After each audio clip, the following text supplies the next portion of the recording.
Hi, everyone. My name is Daniel Mermelstein. I'm a campaigner for something that's called Universal Basic Income, and I'm doing this session about UBI today because it's London Challenge Poverty Week, and I'm doing it doing this week because people like me think that anyone who is campaigning to eradicate poverty should be demanding a basic income as part of their campaigning. So I want to tell you why I think that.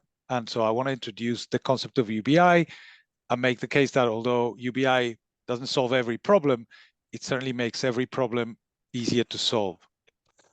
So what I'm going to do today is I'm going to tell you a little bit about what UBI is, where it comes from, a bit about its history, why we think it's good and it's timely. And I'll tell you about some common objections to basic income, do a little summary, and then we can have some, question Q&A session. Okay. And as I said, it'll take about 15 to 20 minutes, and then we can have the Q&A. So let's start with a definition, right? Basic income is quite simple to state. What it says is give every individual in society a small but regular amount of money unconditionally from the moment they are born until the moment they die. Okay, and there's actually quite a lot in there, because for a basic income to be truly a basic income, it needs to have 5 characteristics, right? The first one is that it has to be cash. So it's money. It's something you can buy or use it to spend on anything you want, as opposed to, say, something like vouchers or food stamps, which can only be spent on certain things, right? It's regular, so it's every week or it's every month, but it has to be sort of relentlessly there. It's for individuals, and this is quite important. It's not for households. It's not for couples. Everyone gets their own basic income. It's unconditional, which means you don't have to jump through hoops to get it, like proving that you're disabled or proving that you're work or proving that you're poor. Yeah. And it's universal, which means that everyone gets it as a right for being a member of society. So those are the 5 key characteristics of a basic income. And in some ways, this is both super radical and kind of not radical at all, okay? Because it is very radical, because most of the current forms of cash transfers from the state don't meet these criteria at the moment. So they're clearly not unconditional, right? Because to get them, you have to prove that you're seeking work or sorry, I got someone coming in. I don't know how to let them in. Damn.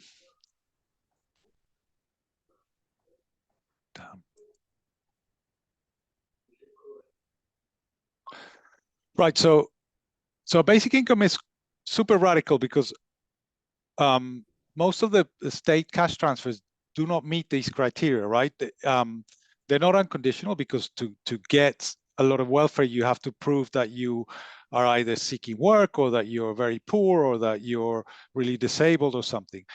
They're not individual, because weirdly, a lot of benefits are paid actually to households, right? So that means that the state has to know a lot about the composition of your life. They have to ask, are you married? Or if you're not, are you cohabiting? And how many days a week does your boyfriend sleep at your house? And on and on and on. And this kind of stuff is very intrusive and also very expensive to maintain, right? And they're certainly not regular, because if your circumstances change, your payments change, or they stop, you have to reapply. So in that respect, something like a basic income is quite radical. But then you can also argue that it's not that radical, because we already have some bits of it, right? Because the state pension, for example, is a bit like a basic income for all people. Once you reach a certain age, you start getting it until you die. And everyone gets fundamentally the same basic state pension. And child benefit is also universal, right? For every child until a certain age, even though some parents now have it taxed if you're a high earner. So interestingly, we already recognize and have some forms of universality here and unconditionality, built into the system. So then you could argue, actually, basic income is not that radical. It's not that different from some of the things that we already have. Now, basic income has a long and distinguished history. So its modern incarnation is credited to a guy called Thomas Paine, who was an 18th century philosopher and radical activist. And he wrote a thing called agrarian justice. And in it, he said, it is a position not to be controverted that the earth in its natural uncultivated state was and ever would be the common property of the human race. So basically what he was saying was that no one could claim to own a piece of land because whenever the first person came along and put a fence around a field, that was an act of theft from all the other people, right? But this wasn't some kind of communist fantasy or early communist fantasy, because Paine wasn't exactly advocating for common ownership. What he went on to say was, it is the value of the improvement only and not the earth itself that is individual property. So every proprietor, therefore, of cultivated lands owes to the community a ground rent for the land which he holds. And it is from this ground rent that this fund, this proposed fund is to issue. And this fund was basically giving everyone a basic income. So basically what he was saying is everyone is owed by right a share in that asset from where all the wealth came from. And at that time was basically land. And this share was theirs by right. So the key thing here is also, this wasn't charity or welfare. This was a right of every citizen. Okay. And, you know, over the centuries, other people have come to support this idea, and they've come at it from different political angles and different walks of life. So, you know, people like Martin Luther King and Bertrand Russell on the left, people like Milton Friedman and Elon Musk on the right, just to name a few, right? And they've done it in sort of different ways and in different guises, but fundamentally they've come to support this basic fundamental idea of giving people unconditional money. And so in the basic income movement, we say, you know, basic income is not left or right, it's forward. Now, so it's been a long, around for a long time. So why are we talking about it more at the moment? And I think there are a few things that are converging here over the last few years that have made this more relevant, right? The first one was perhaps the pandemic, which was this sort of huge societal storm, really, that showed us all how interconnected we all are, right? And interestingly, it also showed a lot of people the specter of economic insecurity, okay? Because suddenly the poor were not other, but were potentially us as well. Another one is this sense of inequality, right? So globalization has made a huge impact, and mostly a positive impact, on the lives of many people. But this kind of widening gap in inequality is definitely a stain, and it needs to be addressed, because unequal societies tend to be more unstable, more brittle, more mistrustful. You can think about it in the context of the pandemic as well. You know, there wasn't a lot of use me having 100 bottles of sanitizers and 100 masks. It would be better for me to have one of each and know that there were 99 people around me who each had one, because that would be better for and safer for me as well. And so basic income, UBI, is all about sort of that. It's about constant redistribution, and it's about reducing inequality. Another thing that's sort of come to the fore is this idea of automation, right? So this is not necessarily new, because throughout history, technological change has always made winners and made losers, right? And it has been resisted in different ways. Think about the Luddites, for example. But historically, automation or technological change has always created, in the final analysis, more jobs than it destroyed, right? And so society has advanced. But the contention here is that this time, this sort of this wave of technological disruption with machine learning, AI, robots, is going to just destroy more jobs than it's ever going to create. Now, personally, I'm not sure about this. But what I am sure about is that, in general, automation is a good thing, because if a robot can do some dangerous or boring or repetitive job, then why not? You know, I'm all for it. And there is no point necessarily resisting change. Instead, what we should be doing is looking to sort of break the link between work and living. Because if the robots can work and create the value, then us humans can do more interesting and creative things, so long as a job is not the only path to survival. So UBI is basically it's about harnessing the value created by automation for everyone's benefit. And the last thing I want to mention is that basically the welfare state that we have now simply just doesn't work. It's just broken. It's, as I was saying, it's expensive, it's mean-spirited, and it's counterproductive.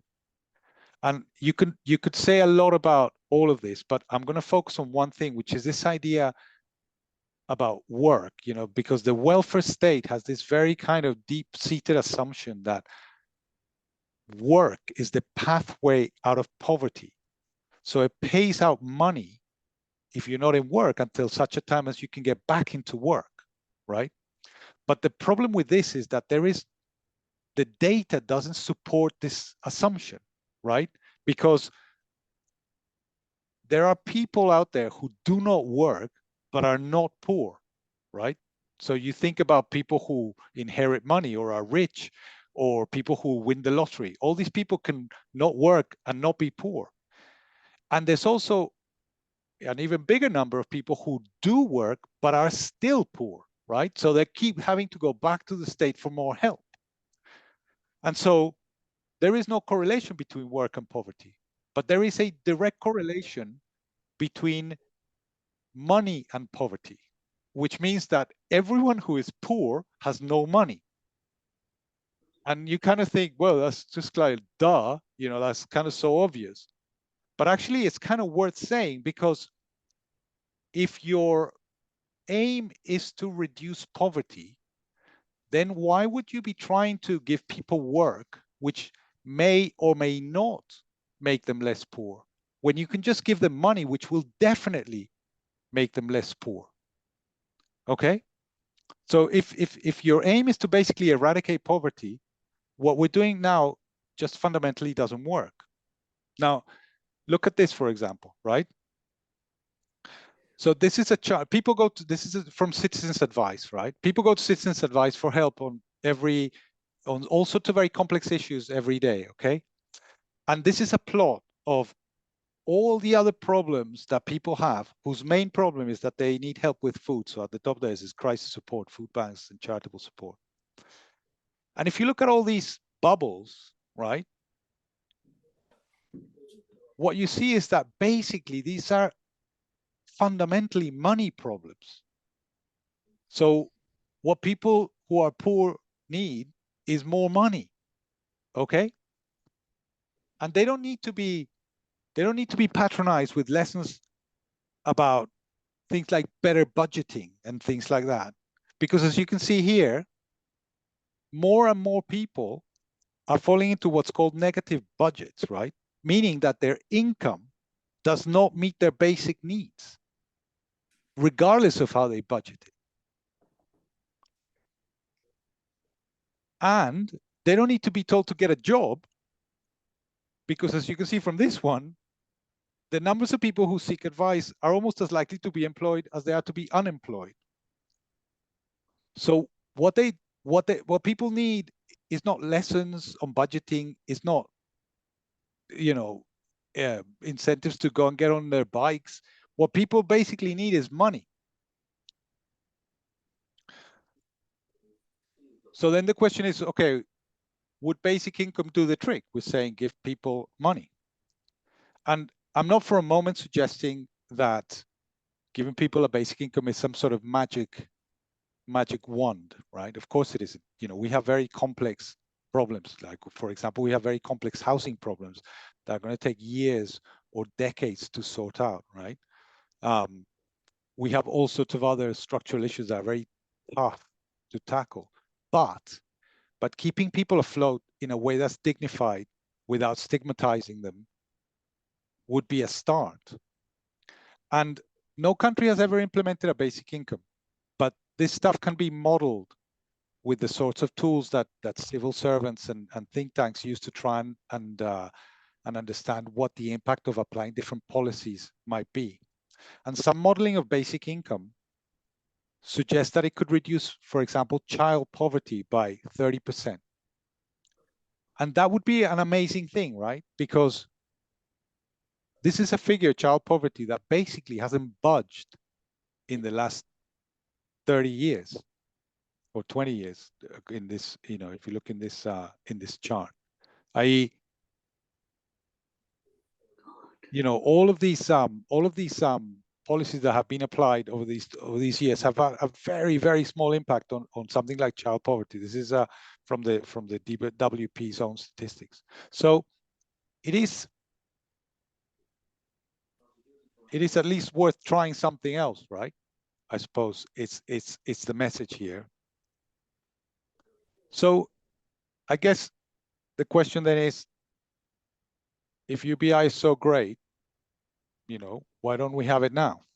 And I think the objections fall into two categories. The first one is the effect it would have on humans, and the second one is the effect it would have on the economy. So in terms of the effect on humans, the first one is, well, if we give people money, everyone is going to stop working and lay about watching TV and smoking fags. And I guess the first thing to say about that is that UBI is about basic, right? It's a floor of economic security below which no one falls. It's about covering some basic needs that allow you to function in society. It's not about allowing everyone to have 5-bedroom houses with swimming pools. So we say it's not that basic income allows you to do nothing. It allows you to do anything. And also think about what you would do with a guaranteed amount of money every month. Let's say it was £1,000 a month, which no basic income scheme talks about that. But imagine if you had a guaranteed £1,000 a month, would you sit around doing nothing? Or would you maybe do a more voluntary work, or take a lower paying job that's more fulfilling, or, some other thing? And if when you think about it, this is what you would do, then why do you think you're so special? Why would you be a shining beacon and everyone just a potential lazy layabout? So I tend to think that I am not that special, and I would do with what most people would do. And actually, interestingly, in UBI trials that have been done, small scale trials, there are two types of people who tend to work less when they get a UBI. One is mothers who take the opportunity to spend more time with their children and raising them. And the other one is students who can then focus on their studies instead of taking badly paid bar jobs to sort of try and make ends meet. Otherwise, there is no measurable disincentive to work when people get a UBI. And personally, I would be happy for those groups of people to work less. The second objection is about giving people money who don't need it instead of targeting it at the poor. But as I said, means testing is incredibly expensive anyway.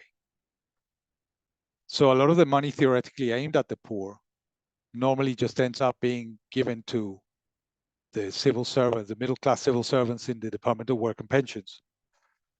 And yes, Richard Branson would get a basic income, but basic income is not just a change to the benefit system, it's a change to the tax and benefit system. So people who get a basic income but don't need it would end up paying it back through the tax system, which is a much more efficient way of doing it. So universality is fundamentally good and also efficient. So then there's this idea of the effect on the economy. So the first one, of course, is, well, where's all the money going to come from? This would be unaffordable. And obviously, to some extent, that would depend on how you structure a basic income scheme, right? But for example, the Citizens Basic Income Trust, which is another organization that I volunteer with, recently ran some simulations that showed that you could give everyone in the country a UBI of £65 per week by basically largely abolishing the personal tax allowances and raising income taxes by 2 or 3%, while keeping the rest of the tax and benefit system largely unchanged. So yes, these are modest tax increases, but this is not the apocalypse, right?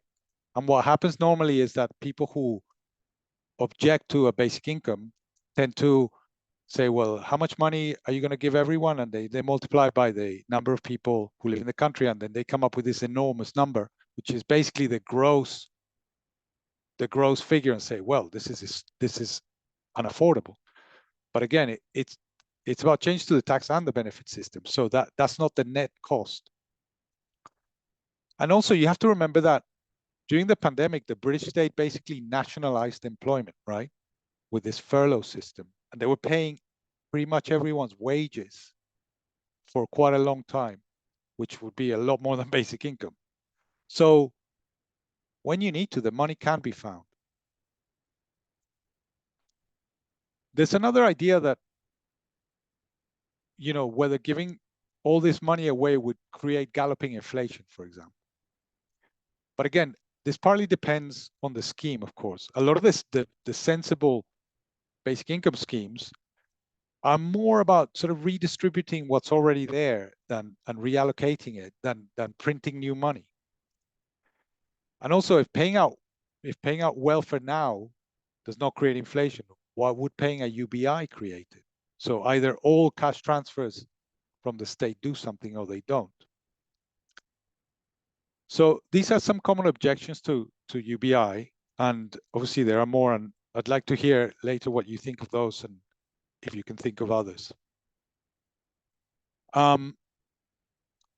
So in summary, I guess the key thing is poverty is a lack of money. So if you want to solve the problem of poverty, you need to be giving people money. And in this respect, basic income is better because it recognizes that every individual is a member of society and has a contribution to make. And it recognizes the agency of individuals. It creates no stigma because it's a universal thing, and universality creates no stigma. That, you know, one of the big problems of welfare is that people who might qualify for benefits don't claim them because they're embarrassed, you know, because they are proud. And so being a universal thing would catch all these people who need the money but are not claiming it. It's cheaper to administer because it doesn't require prying into everyone's lives, and it's less prone to fraud. Like something like child benefit has almost zero fraud.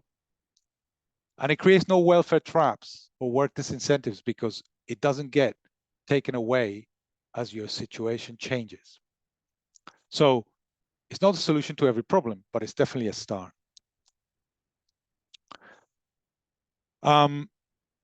I just wanted to mention briefly that there are plans afoot for the first ever UBI trial in England.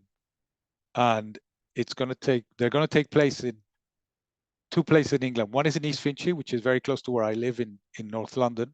The other one is in Jarrow in the northeast of England. So obviously this is super exciting for UBI fans. When the plan was published, it got a lot of coverage in the media, in the national media, and it was reported as if this was just about to happen, and it was definitely going to happen. The reality is a bit more nuanced there because we still need to. I'm involved in this, and we still need to find the money to fund it. So there's some work to be done, but we're working on it, and it's a very exciting prospect because it's going to be a very small thing. It's 15 people in each location getting this UBI for 2 years, and they're going to be followed, and there's going to be a control group, and it's a very serious trial with an academic, a university behind it doing the research, and a paper published at the end of it. So it would be an amazing achievement. So just to finish, so if you're working in poverty reduction and inequality, I think what people like me would like to urge you to do is to think about making a demand for UBI part of your campaigns, right? because whether it's food insecurity, whether it's homelessness, whether it's child poverty, anything, because fundamentally at the root of all of these issues, there is a lack of money. And that is all that poverty is. It's a lack of money. It's not a lack of character. So thank you very much. That's my email address if you want to get in touch with me and talk more about basic income.